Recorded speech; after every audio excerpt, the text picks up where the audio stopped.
Assalamualaikum warahmatullahi wabarakatuh. Alhamdulillahi rabbil alamin, wa bihi nasta'inu ala umurid dunya waddin, wassalatu wassalamu ala nabiyyina wa habibina wa maulana Muhammadin asyrafil anbiya'i wal mursalin, wa ala alihi wa sahbihi wa azwajihi wa atba'ihi ila yaumiddin. وقال الله تعالى في القرآن العظيم وأقم الصلاة لدلوك الشمس إلى غسق الليل وقرآن الفجر إن قرآن الفجر كان مشهودا ومن الليل فتهجد به نافلة لك عسى أن يبعثك ربك مقاما محمودا. Sadaqallahul azim. Wa ba'du. Hadirin dan hadirat jamaah salat maghrib dan isya yang dimuliakan Allah, alhamdulillah di malam ini 22 Zulqa'dah 1442 Hijriah, sekitar 19 hari lagi menuju hari raya Idul Adha, dan masih tersisa setelah malam ini sekitar 2 kali pertemuan lagi yang mungkin untuk sisa pertemuan tersebut kita akan mengangkat kajian membahas terkait seluk-beluk pelaksanaan kurban yang sudah di depan mata. Dan untuk malam ini kita selesaikan pembahasan lanjutan masih terkait pekerjaan perbuatan yang membatalkan sholat, dan masih dalam gerakan yang berturut-turut. Ada gerakan-gerakan yang dimaafkan seperti gerakan jari atau beberapa anak jari, atau gerakan bibir, pelupuk mata, lidah dan seumpamanya. Ada sebuah kondisi yang sering kita alami, dan itu juga ditulis sebagai sebuah referensi. Bismillahirrahmanirrahim. Wa kharaja bil asabi' al-kaffu fatahrikuha thalasan wilaan mubtilun. Kalau gerak-gerak jari 3 kali atau lebih berturut-turut dimaafkan, maka keluar dari kategori jari gerakan telapak tangan, al-kaf. Jadi indahnya bahasa Arab itu setiap kata detil untuk menunjukkan bahagian tertentu dari semua benda. Orang Arab menyebut iyadun itu mulai dari bahu sampai ke ujung kuku. Nanti dibedakan lagi, ini disebut dengan mirfaq, kemudian disebut dengan sa'id, kemudian ini disebut dengan kaf. Ada qa', kemudian rahah, kemudian ada asabi'. Ujung jari satu ruas yang terakhir disebut dengan anmilah. Satu ruas yang terakhir masih ada di ujungnya disebut dhufrun, kuku.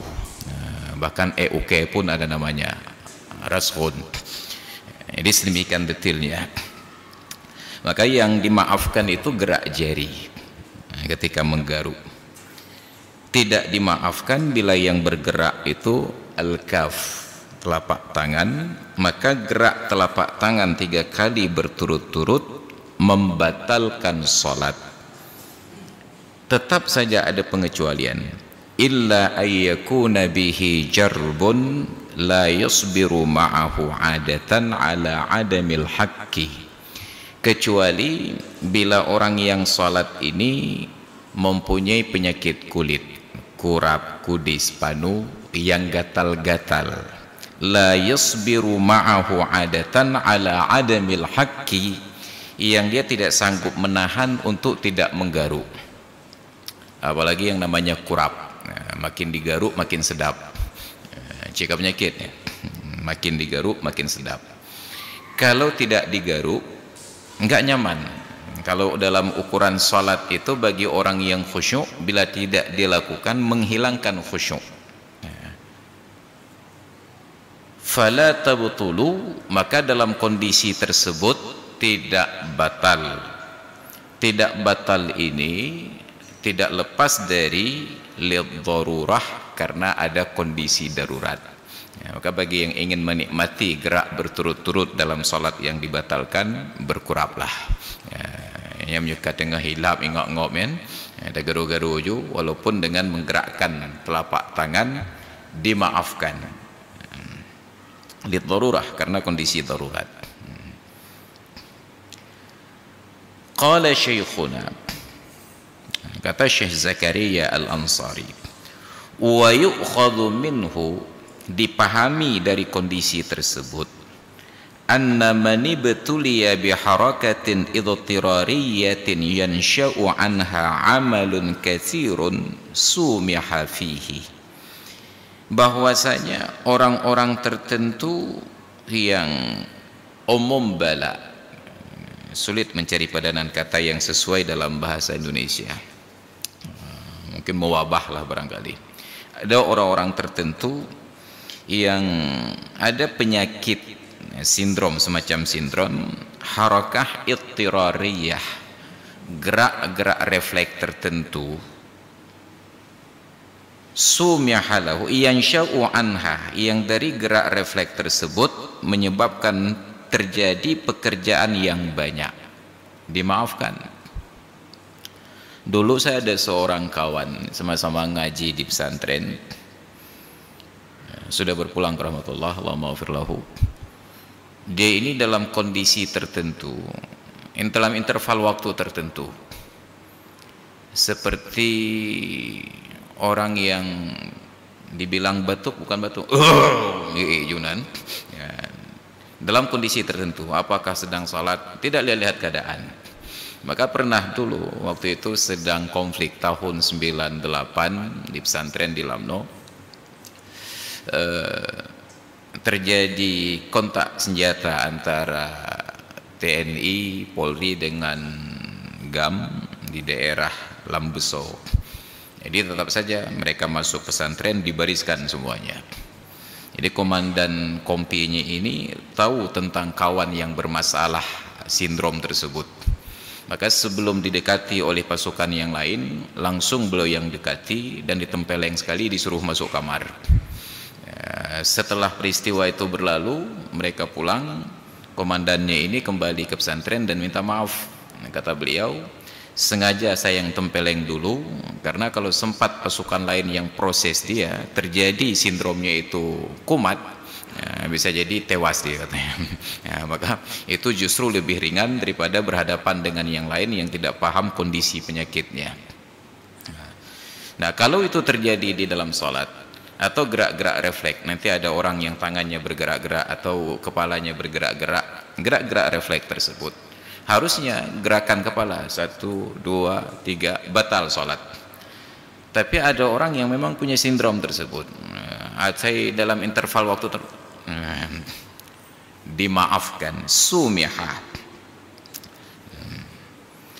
Wa imrarul yad, lalu standarnya menggerakkan tangan, melalukan tangan, waradduha ala tawalli bil haq marratan, menggerakkan tangan dan mengembalikan ke posisi semula secara berturut-turut saat menggaruk itu dihitung satu gerakan. Misalnya begini, saya gerakkan tangan untuk menggaruk di bahu, lalu saya kembalikan kemari, itu dihitung satu gerakan alat tawali bila berturut-turut, menggaruk sekali. Tapi bila saya berhenti, maka nanti dihitung dua gerakan yang terpisah. Saya jalankan, berhenti, saya garuk, menjadi 3 gerakan. Itu sama kasusnya seperti melangkah. Melangkah itu terjadi khilaf pendapat para ulama. Ada yang menyatakan menggerakkan setiap belah kaki itu satu gerakan yang terpisah. Ada ulama yang berpendapat melangkah itu memajukan sebelah kaki lalu mensejajarkan dengan kaki yang satunya dianggap satu gerakan, satu langkah namanya. Nah, demikian pula pada menggaruk ini. Normalnya kita beranggapan memindahkan tangan dari posisi bersedekap ke tempat yang lain satu gerakan, mengembalikan gerakan yang kedua. Tapi bila terjadi alat tawali seperti pada orang yang melangkah berturut-turut tanpa ada jeda, maka dihitung sebagai satu gerakan.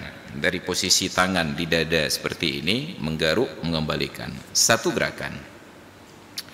Wa kadza raf'uha an sadrihi wa wada'uha ala mawdi'il hik marratan wahidatan. Demikian pula mengangkat tangan dari atas dadanya dan meletakkan pada tempat yang mau digaruk, itu dihitung satu. Kalau tadi menggerakkan langsung kembali, ini mengangkat, meletakkan, itu dihitung satu gerakan juga. Kapan? Ini tasala ahaduhuma bil akhar, apabila gerakan itu bersambung, berlanjut. Wa illa, tapi bila pekerjaan itu terputus, gerak-gerak itu terputus, fa kullun marratan ala mastadharahu syekhuna, maka setiap gerakan tersebut dihitung satu gerakan yang terpisah. Tapi jangan lupa, ala mastadharahu syekhuna itu berdasarkan analisa beliau. Maka ruang fikih ini adalah ruang yang sangat luas untuk berbeda pendapat. Tidak boleh mengklaim sebagai sebuah kebenaran mutlak. Pokoknya menyekan lagi kayak pegahkan. Itu ada yang salah pada analisanya. Karena namanya juga fikih, faham berdasarkan analisa masing-masing.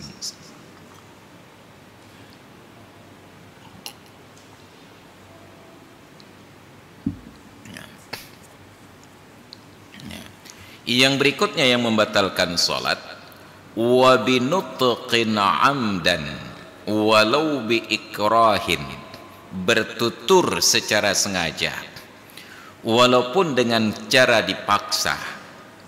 Apa yang dia katakan? Biharfaini, 2 huruf, intawalaya, apabila 2 huruf itu bersambung, berturut-turut. Kamastadharahu syekhuna, itu juga kembali kepada pemahaman beliau berdasarkan analisa dari syekhuna Syekh Zakaria Al-Ansari. Min ghairi Qur'anin, apabila huruf yang berbunyi keluar dari mulut tersebut selain dari bacaan Al-Quran, wa dzikrin, bukan pula zikir, au doain, dan bukan pula doa. Lam yaqsud biha, yang ucapan-ucapan tersebut tujuannya tidaklah semata-mata untuk memberikan pemahaman. Kaqaulihi, yang bacaan tadi ayat Al-Quran, zikir dan lain sebagainya, tidak semata-mata tujuannya untuk memberikan pemahaman. Contohnya, kaqaulihi liman ista'dzanuhu fid dukhul.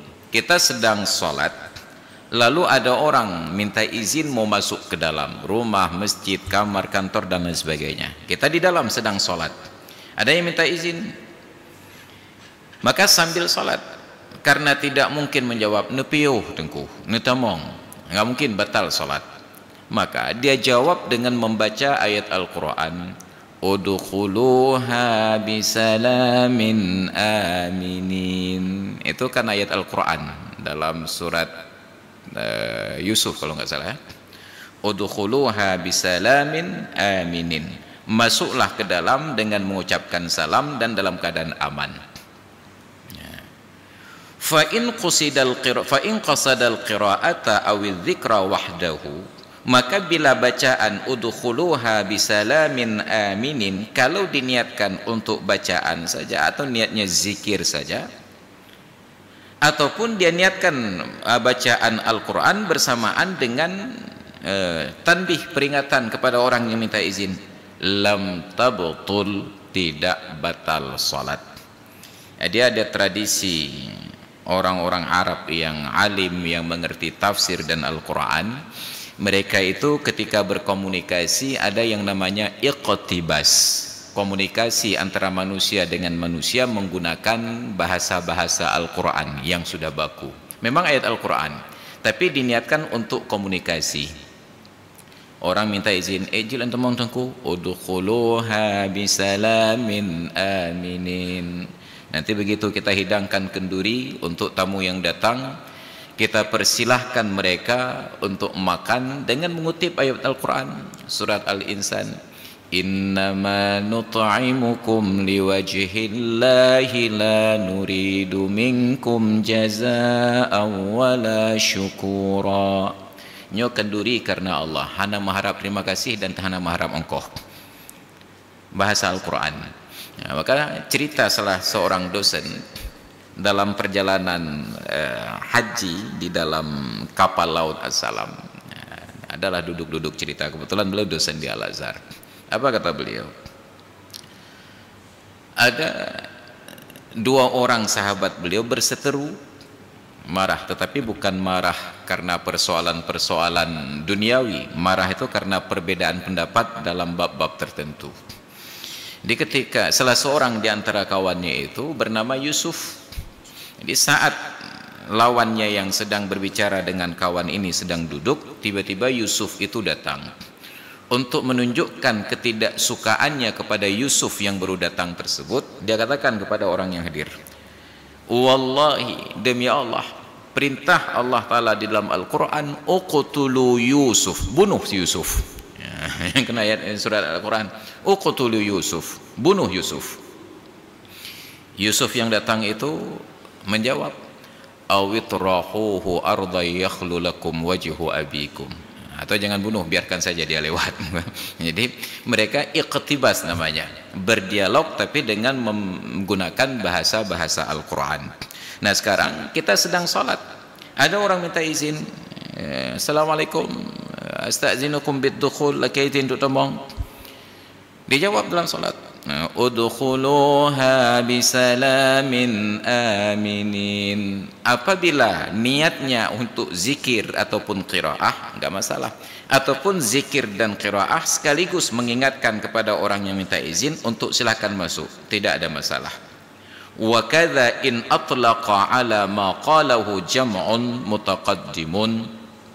Demikian pula bila tidak diniatkan apa-apa, makna tidak diniatkan apa-apa, meluncur begitu saja dari mulutnya, bukan niat untuk qiraah dan bukan pula niat untuk menyuruh masuk, spontanitas, tidak batal salat menurut ijtihad dari kelompok mutaqaddimin dari kalangan para ulama. Lakin alladzi fit tahqiq wad daqaiq al butlan, tapi terdapat di dalam kitab At-Tahqiq dan Daqaiq, dua-duanya karangan Imam An-Nawawi, batal salat dengan ucapan yang tanpa niat tadi walaupun ayat Al-Qur'an. Wa huwa al-mu'tamad, dan pendapat yang terdapat di dalam kitab Tahqiq dan Daqaiq itulah yang menjadi rujukan, yang mu'tamad. Oke lah, ini pada bab orang minta izin masuk, dan itu jarang terjadi kita menjawab dengan bahasa Al-Quran. Paling-paling yang kita lakukan kalau kita berada dalam rumah sedang sholat, dalam kamar sedang sholat, ada yang ketuk pintu, biasanya kita hanya membesarkan suara dari apa yang sedang kita baca. Biasanya orang sholat sendiri takbirnya itu sir, Allahu Akbar, Sami Allah liman hamidah. Tapi karena ada yang ketuk pintu tamu di luar, untuk memberitahukan bahwa dia ada di dalam, waktu takbir kepada itu Allahu Akbar, jika itu boleh orang luar naureng di dalam tapi tengah sembahyang. Nah, bagaimana bila kasusnya demikian? Wa ya'ti hadhihi suwaru,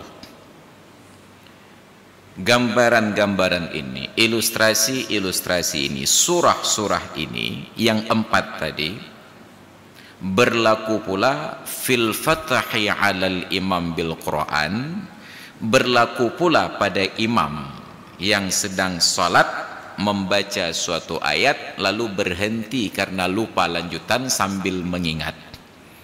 Kita yang hafal di belakang kan spontan debit, nah, mengingatkan lanjutan ayat tersebut, itu namanya al-fatahu alal imam, membuka jalan untuk imam. Untuk mengingatkan imam itu sebenarnya ada standar, bukan asal imam sudah lupa langsung diingatkan. Dalam peraturannya, selama imam masih mencoba untuk mendobrak, gulang yuk, bagabu bergerak. Kapan baru dibuka jalan? Apabila imam sudah meminta. Tandanya imam berhenti menanti orang untuk melanjutkan ayat tersebut. Gepreh ke imam, baru kita lanjutkan. Sedangkan pada praktek kita spontanitas, gohlam sempat mengulang di dengku imam kagetnya telepon. Nah, dalam kasus seperti ini itu juga jadi masalah tadi, al-fatahu alal imam. Apa masalahnya? Berlaku gambaran yang 4 tadi. Apakah diniatkan untuk zikir saja? Apakah diniatkan untuk mengingatkan bacaan saja? Ataukah diingatkan kedua-duanya sekaligus atau tanpa niat sama sekali? Berlaku gambaran yang 4 tadi. Wa fil jahri bi takbiril intiqal minal imam wal muballigh. Dan demikian pula ketika menjiharkan takbir saat berpindah dari satu rukun ke rukun yang lain. Siapa yang bertakbir? Boleh jadi imam, boleh jadi muballigh. Imam oke lah. Ketika imam mau rukuk, Allahu Akbar, jihar. Siapa muballigh? Di tempat kita jarang dipraktekkan muballigh. Kalau kita nonton tayangan salat berjamaah di Arab Saudi, itu kalau kita buka Facebook sekarang itu sudah sering divideokan. Setelah takbir imam ada suara takbir kedua, Allahu Akbar, imam, Allahu Akbar, muballigh. Nah, di dalam mazhab Syafi'i ada ketentuan, muballigh ini hanya boleh berpraktek apabila ada uzur. Apa uzurnya? Suara imam tidak terdengar ke belakang. Itu dalam mazhab Syafi'i. Sedangkan yang terjadi di Masjidil Haram, Masjid Nabawi itu, antara suara imam dengan suara muballigh sama kerasnya. Nah, itu jadi masalah. Maka itu yang selalu kita ingatkan, tidak semua yang kita tonton pemandangan ibadat terjadi di Arab boleh di copy paste dipraktekkan di Aceh. Kenapa? Latar belakang mazhabnya berbeda. Mekah itu, Arab Saudi, secara prinsip mereka menganut mazhab Imam Hambali, walaupun sangat terbuka untuk membuat terobosan tersendiri. Dulu kita pernah sebutkan bahwa empat mazhab itu sepakat aturan sholat berjamaah tidak boleh posisi makmum di depan imam pada sisi yang sama dari bangunan Ka'bah ataupun pada tempat yang lain. Tapi kenyataannya sejak tahun 2014 kalau tidak salah, kalau dulunya imam Masjidil Haram itu memimpin sholat, mereka berdiri di samping makam Ibrahim, 2015 ke atas ternyata imam Masjidil Haram itu sholat memimpin jamaah di dalam masjid. Kalau di dalam masjid berarti di depannya itu ada ruang orang untuk tawaf dan ada orang sholat. Saya pertama mendapati keadaan tersebut bukan pada sholat fardu 5 waktu, tetapi pada sholat jenazah. 2014 ada salah seorang jamaah, untuk manusia itu salah seorang ya, jangan salah satu. Pak Brigjen baca salah satu jemaah apa? Salah satu itu untuk benda, untuk manusia disebut salah seorang. Itu pelajaran bahasa Indonesia. Salah seorang jemaah wafat, meninggal dunia. Kami proses dari kamar jenazah, dijemput, dibawa ke tempat tajhiz jenazah. Tempat tajhiz itu sangat khusus dan sangat profesional. Yang memandikan jenazah itu S3 di bidang memandikan jenazah. Kan jelek-jelek. Jadi pada hari kami datang itu ada 2 orang mahasiswa S2 dari Ummul Qura yang sedang magang. Jadi diizinkan kami mewakili pihak keluarga 2 orang yang sedang magang berikut dengan orang yang memandikan jenazah. Saya berniat untuk merekam, memvideokan untuk menjadi sebuah referensi. Ternyata untuk menjaga kehormatan mayat dilarang. Begitu masuk dalam ruang itu dilarang. 15 menit mulai dari diturunkan dari mobil jenazah sampai dinaikkan kembali. 15 menit selesai. Sedangkan di tempat kita 15 menit itu baru sedang berdiskusi. Mereka 15 menit sudah selesai. Naik ke atas mobil jenazah, dibawa ke Masjidil Haram, mendekati waktu qomat. Langsung diberikan ruang oleh polisi pengamanan. Rupanya bukan maju ke depan, di dekat bangunan, di dekat Bukit Sofa. Di situ ada ruangan, di letrok jenazah. Kami sholat asar. Saya berpikir bahwa setelah sholat asar, jenazah ini dibawa ke depan imam. Ternyata imamnya yang dari depan tadi, dekat Hajarul Aswad, mundur, dekat makam Ibrahim, mundur ke belakang, jenazah di depan, imam di belakang untuk sholat jenazah. Rupanya imam memimpin sholat jenazah dari belakang, orang yang sholat jenazah yang ikut imam di depan.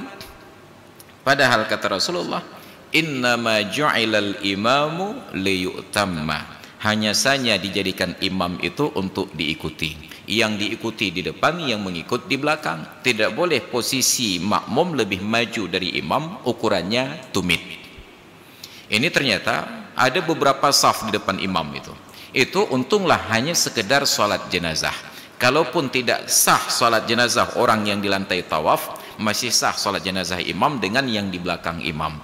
Lalu bagaimana bila itu terjadi pada sholat fardu 5 waktu? Imam berdiri di dalam masjid, ini lantai tawaf, makmumnya di depan imam. Maka itu yang kita sebut, walaupun mereka bermazhab Hambali tetapi sangat terbuka.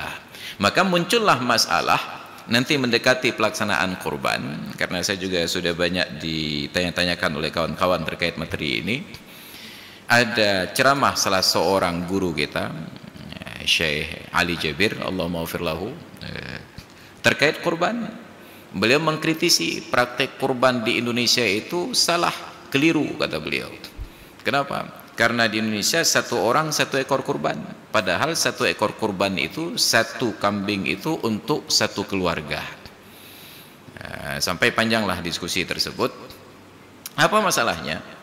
Beliau ini lahir di Arab, besar di Arab, bermazhab Hambali.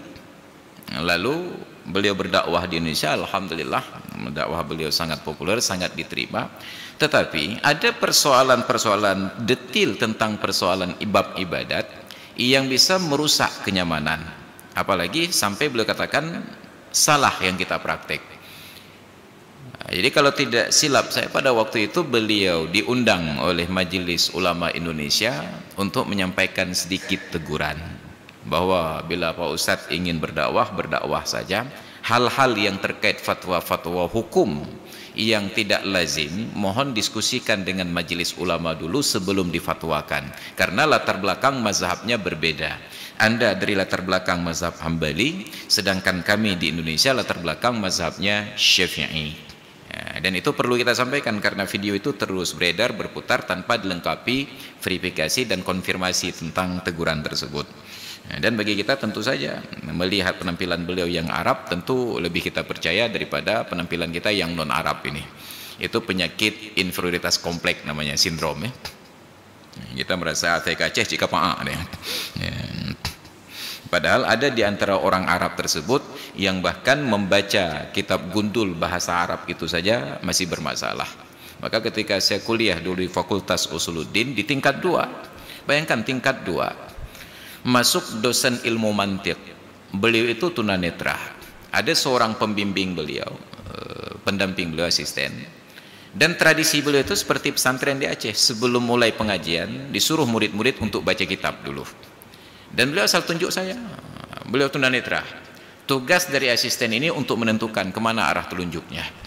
Jadi di hari tersebut telunjuk beliau mengarah ke seorang warga Mesir, mahasiswa tingkat 2 Al-Azhar. Maka dibacalah, baru kurang dari 1 menit dia baca, disuruh berhenti oleh Syekh ini. Ditanya, kamu orang mana? Dalam bahasa Arab, inta minin, kamu orang mana? Dia jawab, dari Kafur Syekh. Kafur Syekh kecamatan apa?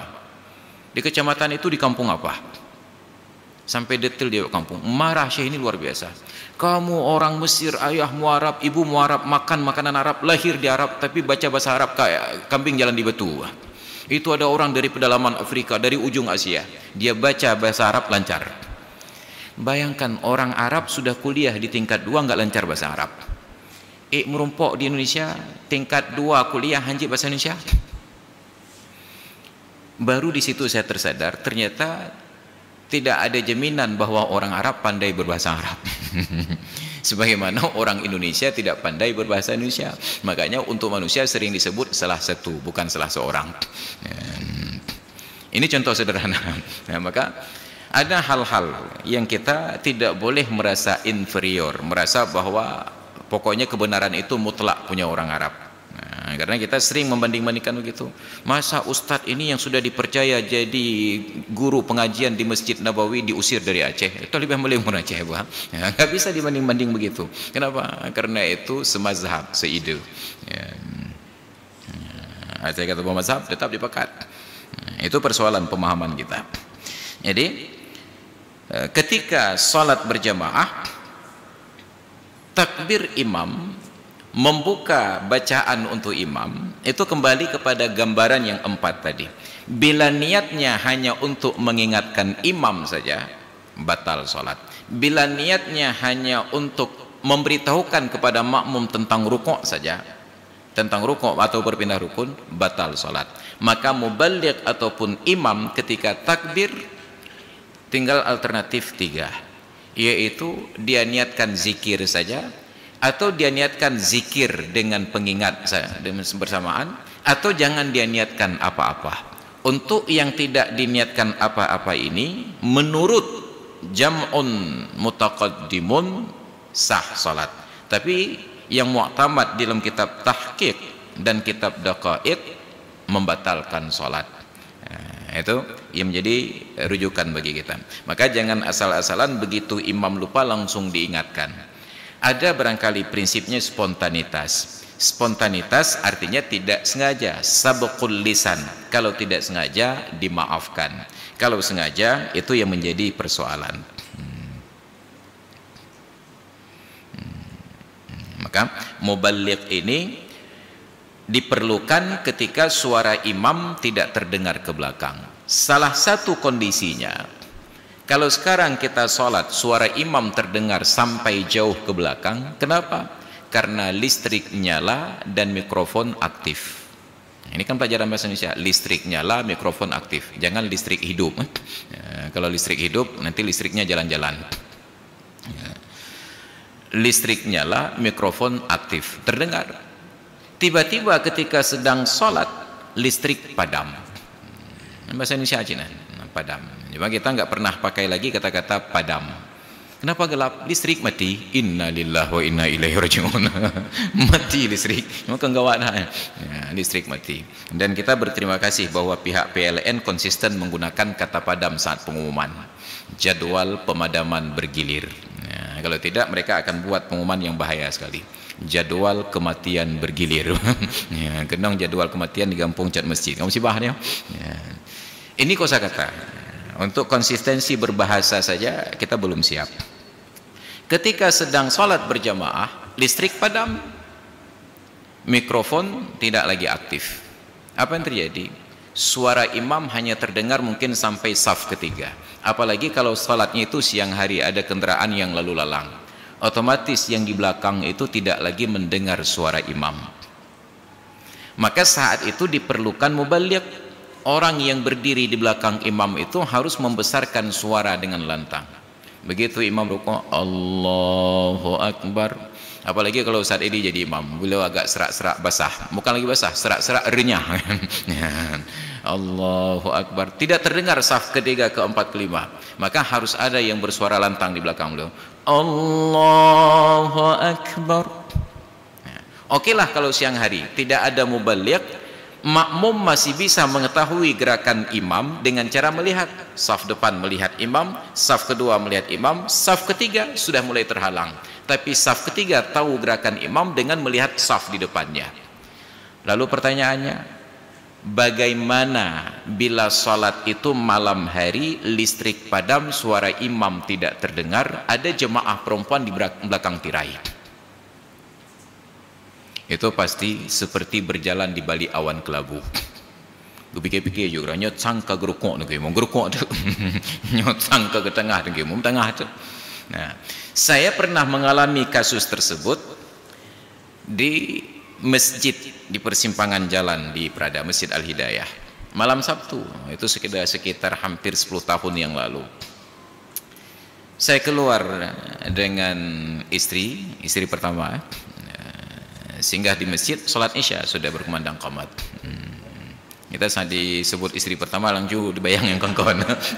Cinyan tirawai. Singgah sholat isya. Kebetulan saya di sebelah kanannya dekat dengan jendela. Ketika sedang sholat isya, imam sedang baca Fatihah, tiba-tiba listrik padam. Bayangkan masjid itu di persimpangan jalan yang memang dekat dengan jalan. Suara kendaraan. Oke lah, sedang berdiri baca Fatihah. Tapi ketika imam rukuk, bahkan saya yang di saf pertama itu tidak bisa mendengar dengan baik suara imam. Dan tidak ada yang berperan sebagai mubaligh. Dalam kondisi tersebut, bayangkan saya yang di saf pertama saja tidak mengetahui lagi gerakan imam, apalagi makmum perempuan yang di belakang tirai. Wa in akhraja yadahu lam yakad yarahu. Kalau dia keluarkan tangan, hampir tangannya saya nggak terlihat, hanya terasa saja. Dalam kondisi tersebut diperlukan mubaligh. Ternyata nggak ada mubaligh. Kalau tidak ada mubaligh, salah satu syarat sahnya salat berjamaah bahwa makmum mengetahui gerakan imam. Intiqalatul imam. Adakala mengetahui dengan melihat langsung, adakala mengetahui dengan mendengar suara, adakala mengetahui dengan melihat saf yang di belakang imam. Ternyata semua hal ini tidak terjadi. Suara imam tidak terdengar, gerakan imam tidak terlihat, gerakan saf tidak terlihat. Maka di saat itu wajib fard, salat sendiri-sendiri kalau tidak ada mubaligh. Maka yang harus menjadi catatan, tirai pembatas antara jemaah perempuan dengan jemaah laki-laki tidak boleh tertutup rapat. Harus ada celah untuk makmum yang perempuan di belakang mengetahui gerakan imam di depan. Ataupun boleh tertutup rapat, tetapi ada alat untuk mengetahui, boleh jadi dengan suara imam atau dengan tayangan televisi pakai CCTV seperti yang di Masjid Raya Baitur Rahman. Lalu bagaimana kalau listriknya padam? Tetap saja suara tidak terdengar, layar TV tidak aktif, terhalang oleh tirai. Ya, maka perlu ada ruang celah bagi salah seorang jemaah perempuan untuk melihat saf di depan. Jadi kalau sudah tertutup rapat dan rapi, maka berpotensi bermasalah saat listrik padam. Itu aturan tentang sholat berjamaah. Jadi ada hal saat kita memerlukan kehadiran seorang mubaligh di dalam sholat, hanya apabila diperlukan dalam mazhab Syafi'i. Tapi kalau ada mubaligh yang bertindak sebagai mubaligh padahal tidak ada hajat, maka untuk mubaligh itu salatnya batal. Ya, ganyan sok-sok ikut Arab menan rukuk dengan imam Allahu Akbar, langsung ke merawung ikut Allahu Akbar, yang kabatul semayang. Ya, itu diingatkan kabatul semayang raniku. Tapi nanti setelah solat. Nah, karena bila di dalam solat batal pula solat orang yang mengingatkan. Walau dhahara fi tanahnuhin li ghairi ta'azzuri qira'atin wajibatin kafatihatin wa misluha kullu wajibin qawliyin katashahudi akhirin wa salatin fihi fala tabtulu biduhuri harfaini fi tanahnuhin li ta'azzuri ruknin qawliyin. Ini tanahnuh, Graham, mendehem.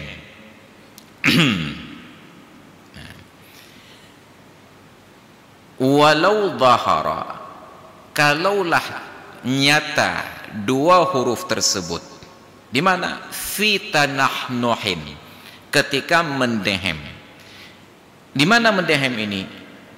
Li ghairi ta'azzuri qira'atin wajibatin, bagi selain uzur untuk membaca sesuatu yang wajib. Bacaan wajib di dalam salat itu 5: takbiratul ihram, Fatihah, tasyahud, salawat, salam. Kalau untuk yang wajib dimaafkan. Sedang baca Fatihah tidak pas lagi keluar hurufnya, dimaafkan. Tapi sedang membaca surat ataupun sedang membaca zikir dalam rukuk, sujud, i'tidal, duduk antara dua sujud dan lain sebagainya, dia mendehem bukan untuk bacaan yang wajib, maka menjadi batal salatnya. In dhahara, apabila nyata. Waktu kita pegang ehemnya berubah huruf tu dengar. Hamzah, ha, mim. Citulis ya. Bahkan dalam tulisan Latin saja itu 3 huruf, E, H, M. Itu belum lagi kalau hum-nya panjang, M-nya ada beberapa diulang. Panjang. Nah, sementara kita mendehem itu bukan karena uzur bacaan yang wajib, bukan pula karena uzur bacaan yang sunat. Memang berbalas pantun di dalam salat karena bacaan imam sudah terlalu panjang. Itu waktu ya, enggak baloyu ya, batal salat.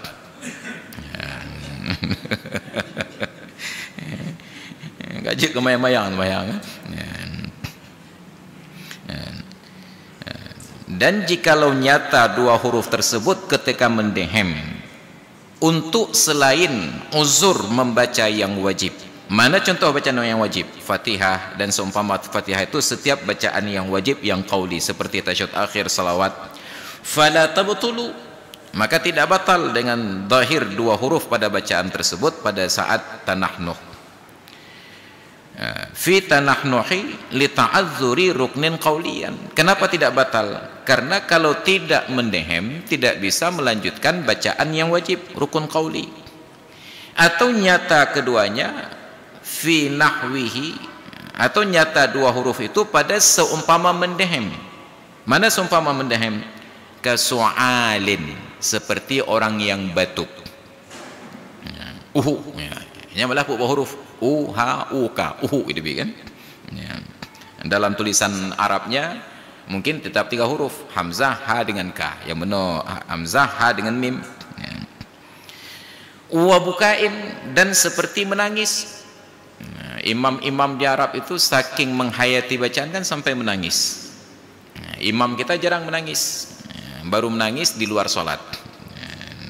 Baru kita dengar imam menangis saat imam Arab diundang ke Masjid Raya Baitur Rahman untuk memimpin sholat. Ketika mendengar tentang indahnya kehidupan dalam surga, mereka menangis karena rindu. Ketika mendengar pedihnya siksa neraka, mereka menangis karena takut. Itu biasa di Arab, oleh orang Arab. Begitu imam Arab sampai ke Masjid Raya Baitur Rahman, sampai pada ayat-ayat tersebut mereka menangis. jemaah di belakang tertawa, kai klik dan kimum. Lepas pala ni. Cengeng dah kimum, kai klik wah. Menangis, tangisan itu kadang-kadang mengeluarkan suara sesenggukan. Bagutun, sesenggukan. Itu seumpama mendehem tadi. Wa attasin, dan orang yang bersin. Wa dhahkin, dan orang yang ketawa. Ruh tekim kerau. Ada kondisi barangkali ketika sedang solat terjadi sesuatu yang lucu tanpa sengaja. Bukan sengaja ketawa, tapi terjadi secara insidental. Jahit tekun, menyetatun kem itibi, betul je wayang. Ini terjadi ketawa tanpa kesengajaan. Wa kharaja biqauli li ghairi ta'azzuri qira'atin wajibatin. Maka kalau hal-hal itu terjadi pada saat bacaan yang wajib nyata 2 huruf, dimaafkan lam tabtul.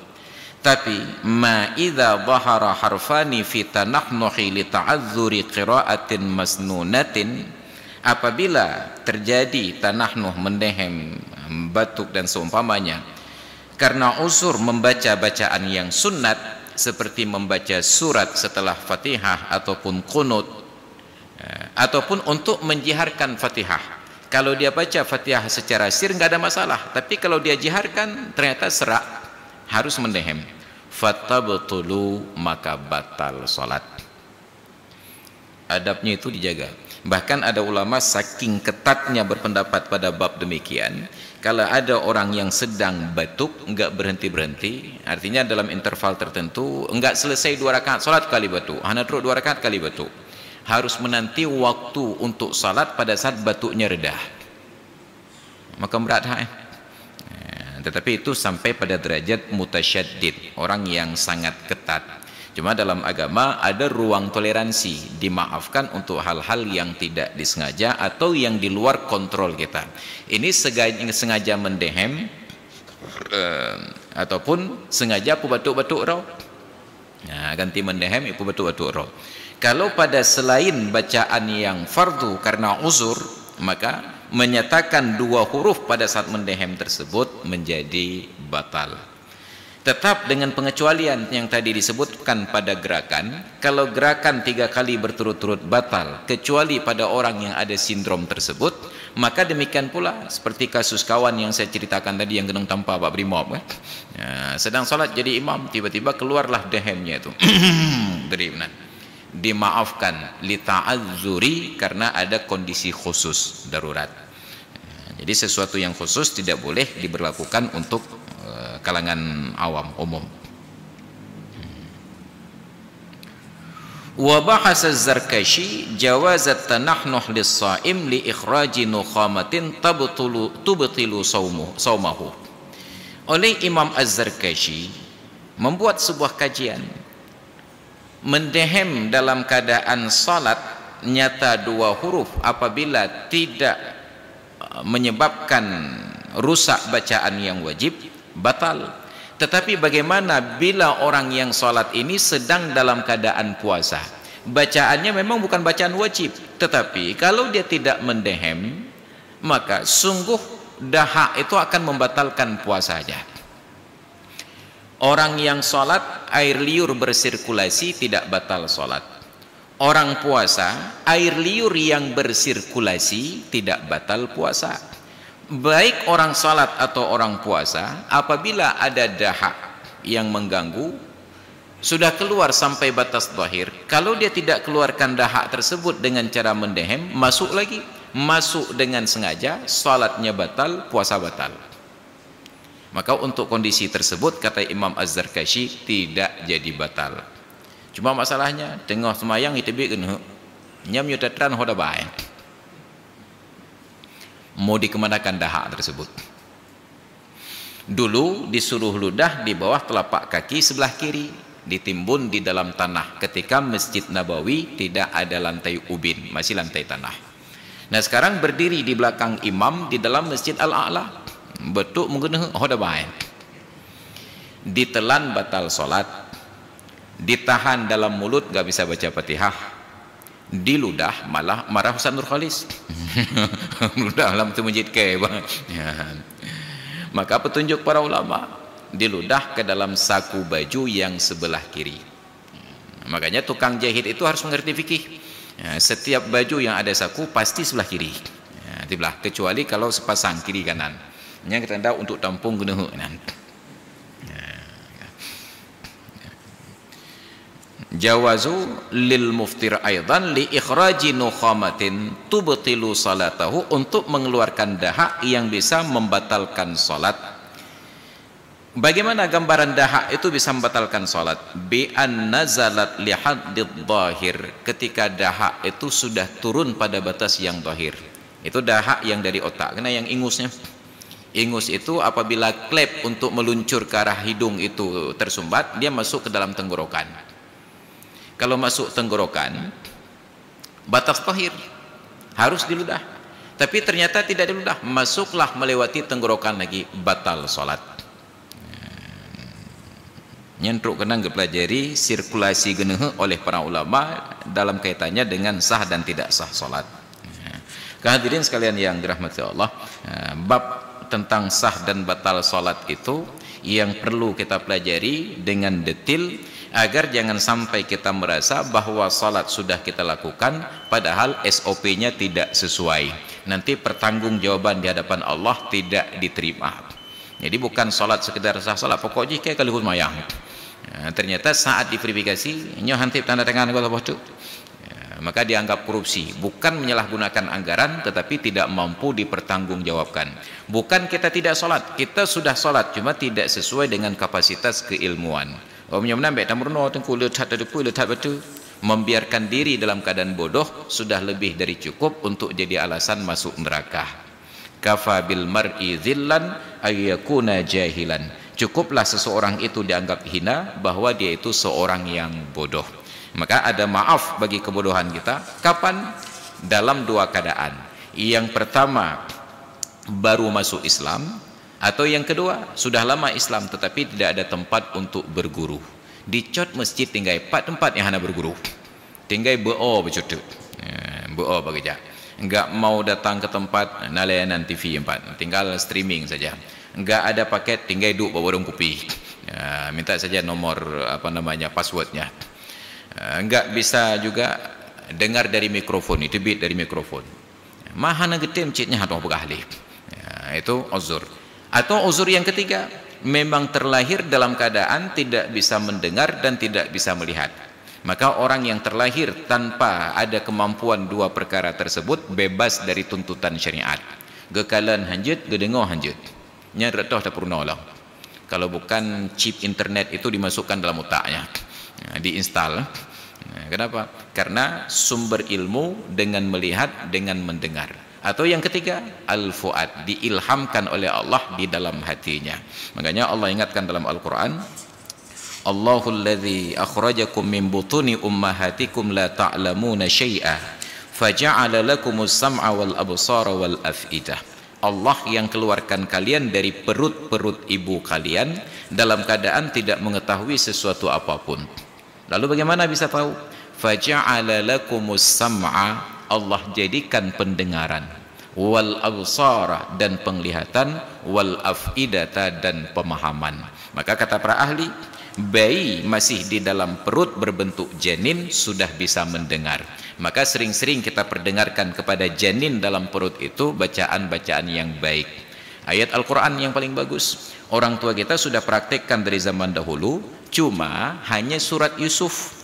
Konon kata mereka, sering-sering baca surat Yusuf pada wanita hamil, nanti anak yang lahir setampan Nabi Yusuf.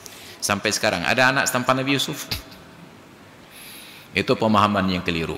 Al-Quran tidak mengubah fisik, Al-Quran mengubah akhlak. Maka baca surat apapun, Bek Yusuf. Itu pemahaman yang keliru. Baca surat Yusuf, jelaga anak lagi Nabi Yusuf. Sampai orangnya cakung hana lagi Nabi Yusuf lagi. Demikian pula di cat masjid. Itu pertanda bahwa Al-Quran tidak mengubah fisik, tetapi hanya mengubah batin kita.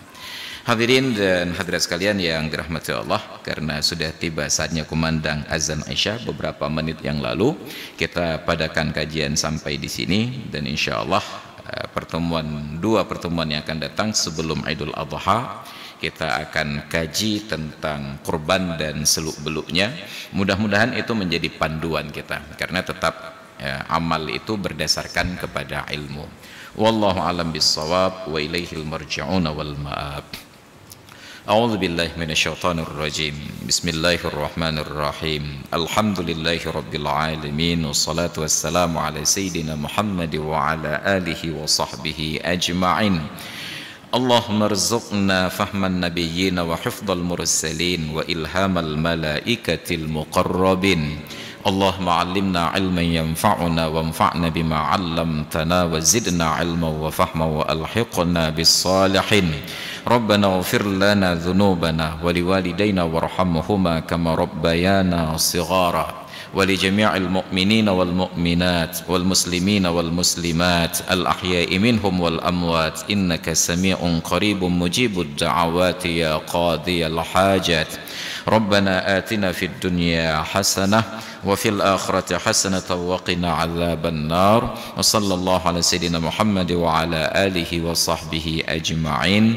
Walhamdulillahi rabbil alamin. Al-Fatihah. Bismillahirrahmanirrahim. Alhamdulillahi rabbil alamin.